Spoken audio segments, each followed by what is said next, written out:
funny ass sitcom, dirty rock type. Me, I'm on Coinbase, checking stock price, checking rear view mirrors when I'm at the stoplights. Coin on leprechaun, echelon rapping. Blessed with the flows and the methods y'all lacking. Y'all be tryna dumb it down, lesson y'all rapping. Me, I'm out here flipping flows like a ethanol package. I'ma make it happen, I don't got a deep ride. All my niggas with it, they ain't letting shit slide. Eye for an eye, use the third eye anyway. Hands on Holyfield, words on Hemingway. Anywho, I ain't been interested in the clubhouse, cause I can't be taking Zoom calls at the plug house. Tryna reach the minds of the young niggas thugged out. All the black leaders either bougie or they drugged out. Deeper they did, the blacker my earth. Think they tryna hide my actual worth. I don't need no cap, I'm living my truth. I broke through the ceiling, my feet on the roof. Blacker the berry, more drippy your juice. Think they tryna hide. And there you guys have it. This is my new, to me, 2012 Dodge Ram Megacab short bed 6.7 Cummins. And I've always been a fan of Megacabs because they are just so spacious and roomy in their back seats, and the back seats recline. And what better way to go on all these road trips and go to all these shows than to be able to recline in the back seat of your Megacab while other people drive you around. And the reason why I bought this truck was because, one, second gens freeze and they don't want to start. Two, the heat doesn't work worth a shit. Three, they're nice if you're just driving them for fun, not daily driving. And four, they leak every fluid in the book. So now what I have is a leak-free, heat-working, reliable, cold weather starting, 24 valve still, 6.7 Cummins that fires right up, and there's no issues with it, and it's reliable, and it's got a quarter of the miles on it than any of the second gens here, and it's just an amazing truck all the way around. First thing I did as soon as I rolled off the lot is I went ahead and tinted because it couldn't be a fishbowl.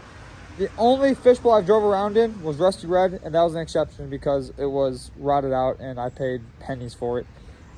But they're all tinted out now.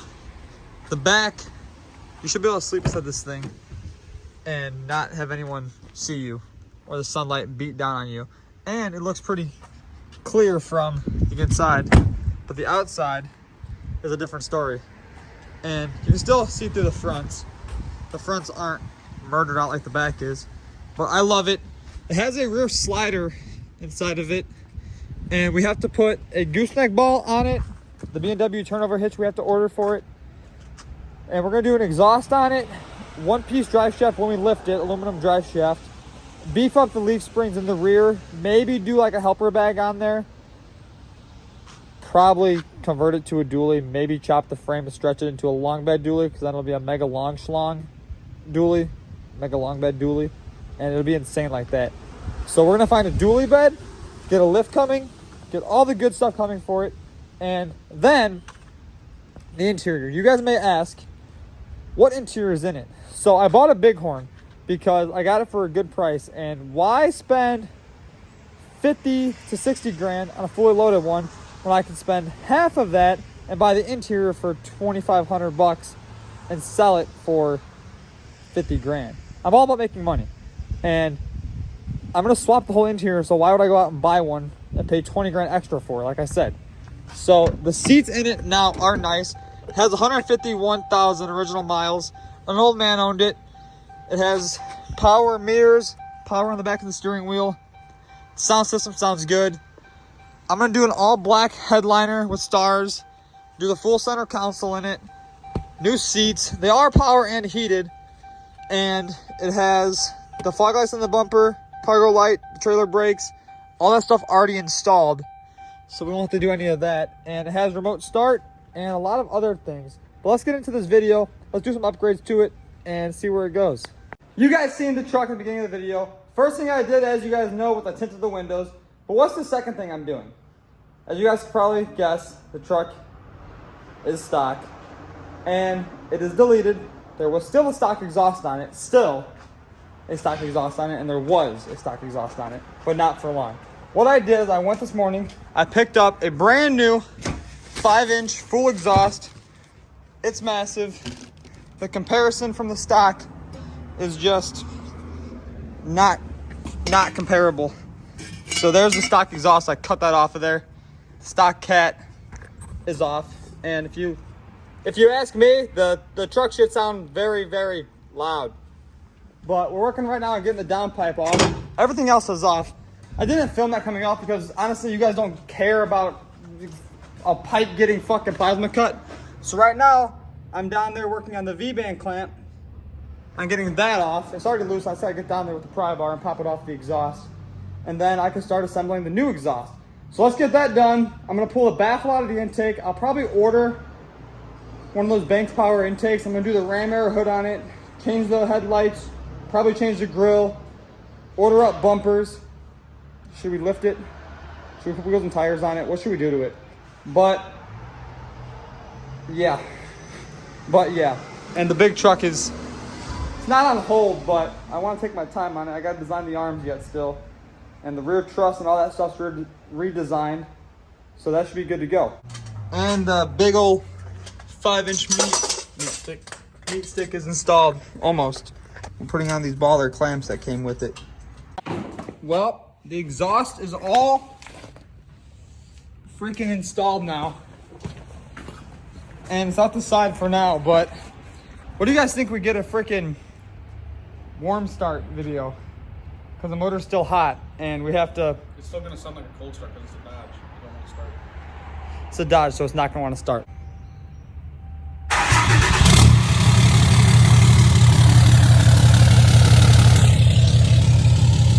Way better. So Doughboy said, I'm going to check the air filter. And he pulls out... He pulls this out of my intake. So now we're definitely unrestricted. Making and turbo noises. boom.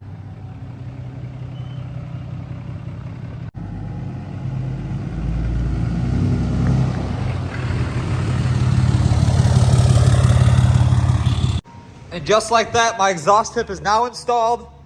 I did it like this because I want to be able to hit traffic cones when I go down the road and throw them like 15 feet into the other fucking side ditch. So the exhaust tip kind of sticks out a little bit far, but we're gonna leave it like that. All jokes aside, I think I'm gonna mount it like that, or should I do like a dump? How should we do it? How should we cut this thing? Should I send it like that out the back or like this? So I got the exhaust tip on. I like how that sits way better than out the side. It looks cleaner. It looks like a jet from the side, to be honest with you guys. And let's get her started up.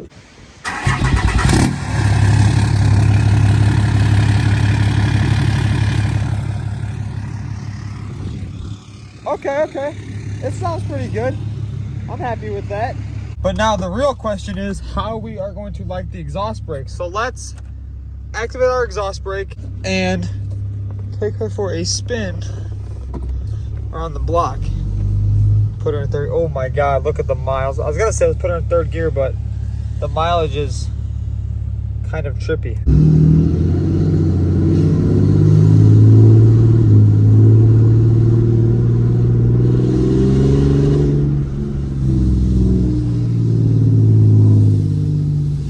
Okay, yeah.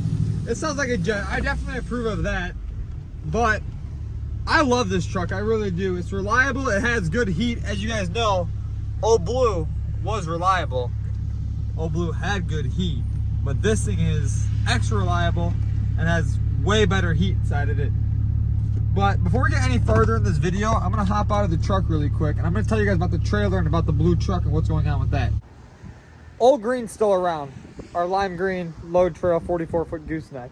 But Old Green got a pretty, I would say, big upgrade, and hopefully this one rides a lot nicer. So what happened with the trailer was the wiring harness had got ripped a little bit, a light fell out of it, and the coupler that slides up into the neck got bent, causing minimal damage. This isn't bent. We had an inspector come out and inspect it with the commercial policy I have on it. So that's not bent. None of the structure's bent. and all it needed was replaced was that. And then I ordered the new pigtail that plugs into this for the lights, and everything else was still intact. That got bent a little bit, no big deal. We're going through our straps now to check for any rips or tears inside of them. Probably gonna just throw all these straps away besides these, because these are all still brand new. So those go back to the trailer. Throw all these away, we're gonna go out and buy brand new straps. I bought all new lights for the back of the trailer because I pulled some of them out. That one got pulled out, and those ones over there got pulled out because I want to get them replaced and fix the trailer where it's smashed. So the trailer is still around, the trailer is still good. But what you guys want to know is Old Blue. Old Blue is definitely a game changer. Old Blue was probably one of the hardest in the game for a while until it got destroyed. But Old Blue's still gonna be around. What I did with this was I went and took the trans out of it. I'm taking the motor out of it. The rest of the truck, my little brother just turned 16. He just got his license, and what better way than to give him the truck and give him a project to start with, because the frame isn't bent, and the truck really took minimal damage. So if you guys can see here, that got dented a little bit. The hood smoked, the bumper smoked, this side of the truck smoked, but we're gonna grab a cab for it, a bed, and actually we're just gonna grab a whole body for it. And he's gonna slap it onto the frame because the frame isn't structurally bent. It's bent right there where the sway bar bolts on, but all the suspension's still intact. The axle are still intact. I gave him the exhaust. I also gave him a brand new bumper I had. Well, newer, I should say. New gooseneck ball, new shroud, new sway bar, new trans cross member. I gave him all that stuff. That way he has stuff to start. Then he also has a 12 valve motor over there in one of those trucks. I gave him the trans out of Taryns' truck. So he's gonna get that going. As of right now, Old Blue's just sitting back here, and she definitely has seen better days. But the 4th gen is amazing. I love the 4th gen. I had a crew cab long bed dually. If you guys watched my videos back then, about a year ago, I had that, and this tops it. This is honestly probably the best truck I've had so far. And as you guys know, we always go up. We don't try to go down, but if we go down 1 step, we go up 5 steps. So that's the way it works. But Megacab's sick. It came with a cover on here, a hard cover. You probably walk on it, I don't know. 6'7". She's at its stock height right now, but I want to put some new lights to the fog light spots for it. We ordered headlights, but I bought the wrong bulbs. And gonna get new mirrors for it. Probably get a lift kit from Rough Country. The new exhaust is on it, as you guys seen. I gotta get the B24V plate put on it. Get that transferred. But let's go in the shop, talk about the big truck for a little bit, and maybe I'll share some new news with you guys. Turn on all these breakers for the lights because we're still working on getting our switches hooked up. But the big truck is massive, and that's not ride height. That would be pretty sick though. If that was ride height, the angles on the bars would be literally insane. Go from here all the way down to yonder. But a lot of work going down on this. I have these 22s for sale. I will take $2,000 for them. That doesn't mean offer me $1,500. $2,000 is plenty fair, being that adapters were $1,400 new, and the wheels, I don't know if the wheels are new, but I will sell them for $2,000, and I think that's a fair price. But the big truck's still here. I went ahead, I got the straps welded out to the lower coilover mounts. We gotta pull the radius arm stuff off. I have the control arms designed and sent over. I have the rear truss upper cross member design sent over to get cut. But what we're doing in the next week, I should say, is we're heading to Florida to my buddy Thomas's. As you guys know, T. King Cummins, he's the one that paints all my vehicles. And he's the one that had the lime, no, he didn't have the lime green dually. He had the forest green dually he sold to Gabe's grandpa. And he built that. He's working out his crew cab right now for SEMA. And being that the hurricane just came through there, slowed him down a lot. So we gotta get down there, help him out, get that thing done.